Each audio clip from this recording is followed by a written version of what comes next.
Mistan körmügen bulbul ey baharning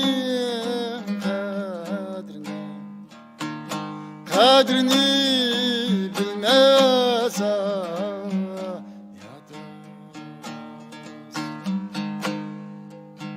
Cefani çekmegen aşık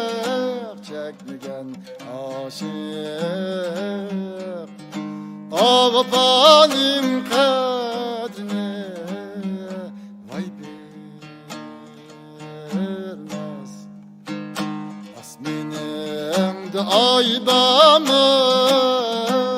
biriniz de cay Kızılgüldek boyandın can aylan ay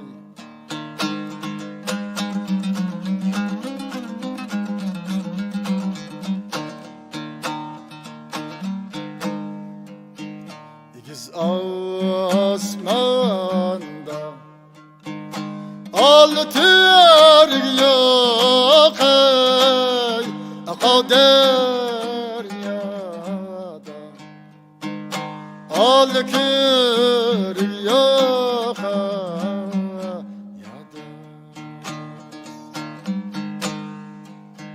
Gıva bulsun cimi alem acmi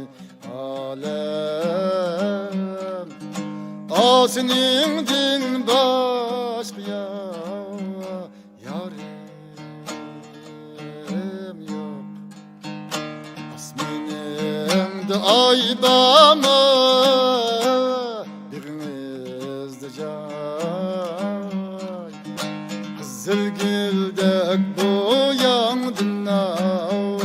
can aylan ay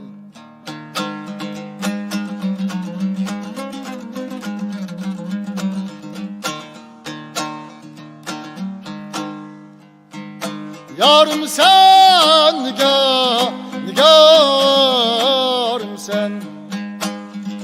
nigarım sen vay boynumda tümarım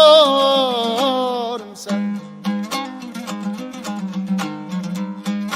Akşimiye karanlıkta yandırgan çırağım sen